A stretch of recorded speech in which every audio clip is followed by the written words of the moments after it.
Hello and welcome back to Rage Gaming and more Crimson Desert talk. In the build up to release, we had these 3 feature overview videos from playable that we broke down for different aspects of the game. And we didn't expect to get any new reveals or gameplay until maybe closer to the release. But a few clips came out that a lot of people have been talking about. There was a special Crimson Desert preview event, some changes to the gameplay from early demos to highlight new confirmations, and yes, misinformation to talk about. So let's get straight into it. First up, a quick highlight of the fun that was that preview event. So Crimson Desert held this early event for press and creators recently, I believe it was in LA, and so we got to see a few small bits of that event from people at the event posting about the experience. So you may have seen some creators in costumes at the event, that kind of thing. But the few details I have from that event seem to be these.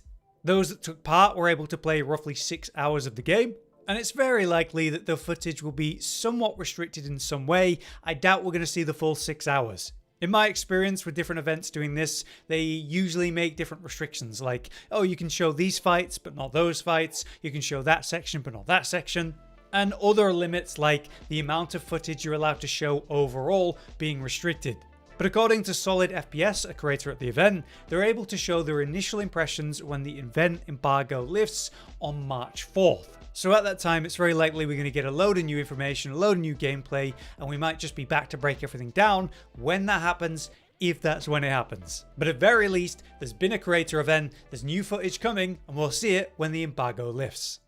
Another thing to add that's outside of the preview event, which is still tied to it, is Digital Foundry and their special first look at this black space engine that the game is running on. That's Pearl Abyss's engine. They're taking a clearer look at it. It's interesting because they were meant to be at a preview event but couldn't go, and so they worked this thing out with Pearl Abyss where they could get some of their kind of shots that they would take if they were at the event. They're not going to play the game in a normal way. They're going to go slow and look at the environment, check the settings, look at the numbers, that kind of thing. So if you want a kind of performance focused look at the game before it launches, there's one out now on Digital Foundry's channel, so I do recommend it.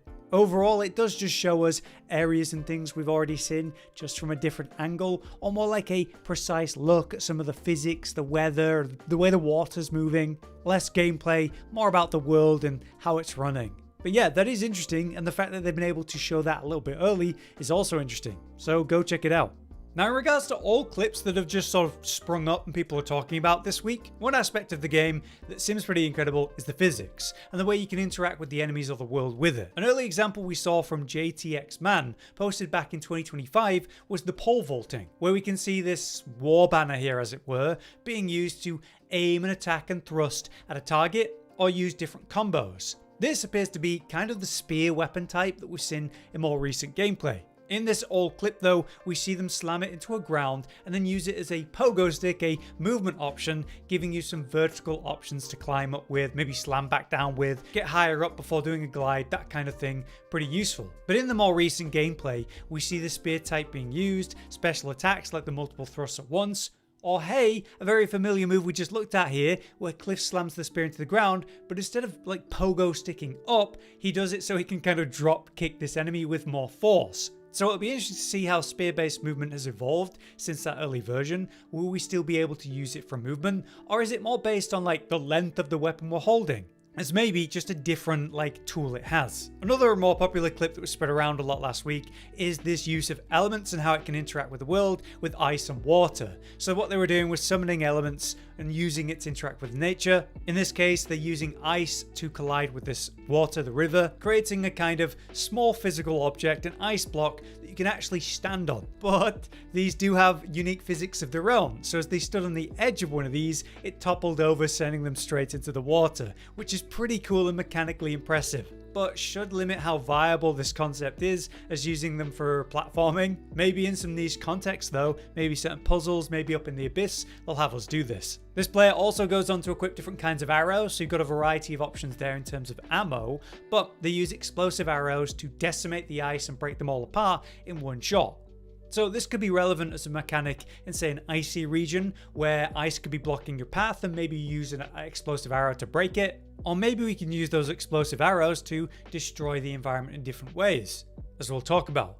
But yes, let's dig into the whole destructible environment concept. How can we impact the world with elements and our options? One simple example we've seen is the physical force behind attacks, where you interact with someone and send them flying. We've seen the grapple used to attach to something to then swing through the air and slam down for a burst of damage.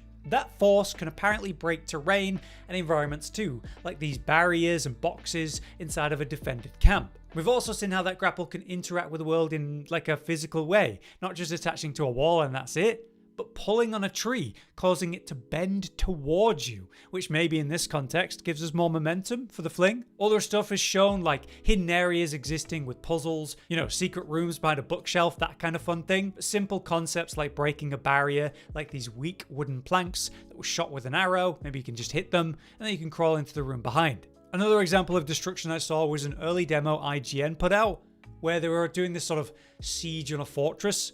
The player climbs a wall and finds a usable cannon, which they then fire into this structure to completely destroy it. Other examples would be, say, when they're riding a dragon and using it to rain fire down on this stone wall base, so they're not able to set anything on fire really, but every poor humanoid down there does get lit on fire.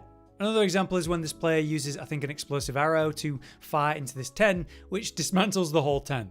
Or the positive aspects of environmental interaction, like picking up a banner to plant it and then you show you've captured this place, ending the siege. Or shooting a lit arrow into a brazier to light it, so you're calling a signal as it were. So I'd love to see how the elements interact with units, when and why, to greater detail, maybe in that embargo lift gameplay we see. I'm wondering how fire can be used to burn through terrain, like breaking down a wooden wall to create a new path inwards, cause chaos that way. It seems likely in this system, but yeah, hopefully more info on that soon.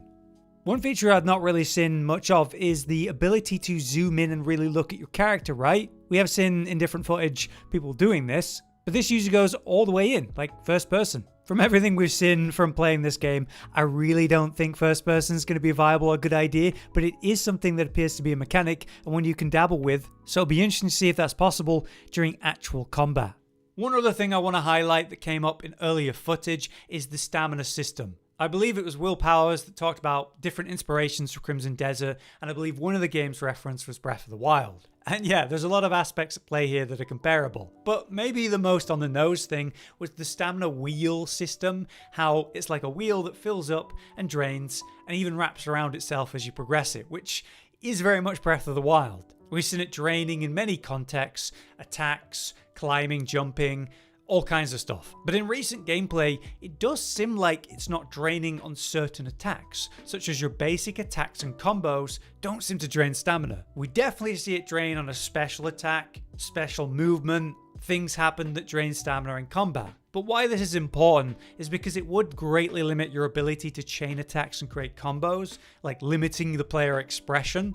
If every single attack, even the basic ones, drains a lot of stamina. If you're able to freely attack and only drain stamina for, say, an imbued element attack, a special, or a big leap, a grapple, this would then lead to longer chains of attacks, but also giving you an option in combat all the time. So this is another thing that I'll be looking out for when that embargo lifts. The last thing I want to talk about is some questionable claims. Some claims from community members like this post here, where some of these things are simply incorrect, but these posts have had big viewership. I saw one that claimed the game's going to have no microtransactions that had over 1 million views on Twitter, and it was straight up wrong. Now, a lot of these claims come from different interviews, from, say, Will Powers, who did a lot of these. And the problem with these longer form interviews is you might hear a sentence and then mishear it or misunderstand it, and people taking something that was said to new heights of beyond reason. So Will Powers is the PR and marketing director for Pearl Abyss. He's been a great source of information, and I've been very grateful that he's been doing these interviews for things to look at, listen to, and talk about for the game. But obviously people jump a bit far, unfortunately. First, one claim is that the game will not have any difficulty options, and that seems actually very true. We've been told that the game has that open world challenge and progression, difficulty in a form. You got the 5 main regions of Pywell, each one their own distinct location and all that, and we're going to start in one of them, and then you can directly go to any of them, within a reason. There will be some form of restriction though, in the challenges you confront and when. So in the opening section, the areas will make sense in terms of difficulty, but if you were to go to a different region or a different location, you might find better equipped, more dangerous enemies that you're now dealing with a lot earlier than maybe quote unquote you should be. It's clear that they want to let you go where you want and when, but the order you choose to do it might pose different levels of challenge. So not say hard mode, very hard mode, but you know, self-inflicted challenge.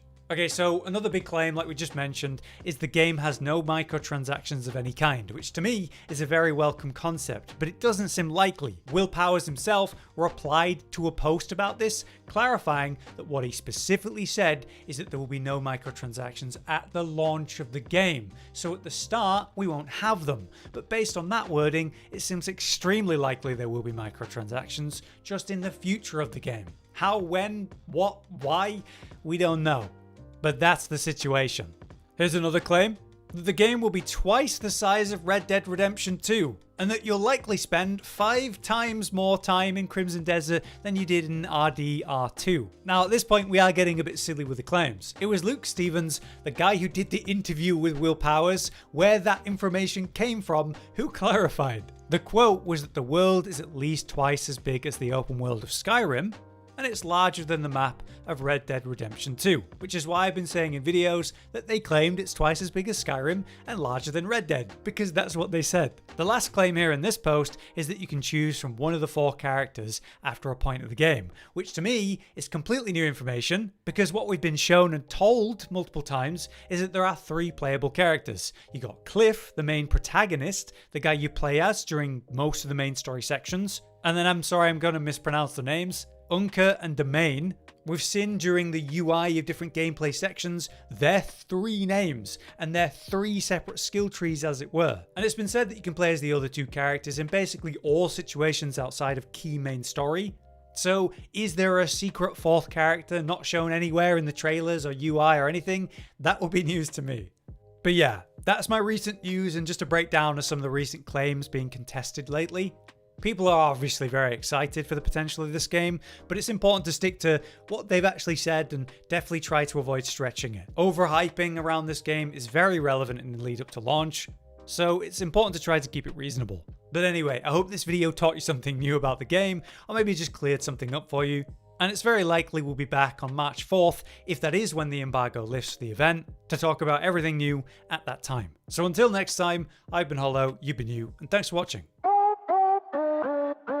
Josh, Cotton, and Hollow with the videos, dropping the humor like a hammer on your tippy toes, bringing entertainment on a daily arrangement to take our insanity and turn it into entertainment. Yes, I said entertainment twice, to reiterate that it is nice to look into your faces on a mostly daily basis when you let us in your homes to make the whole world a stage.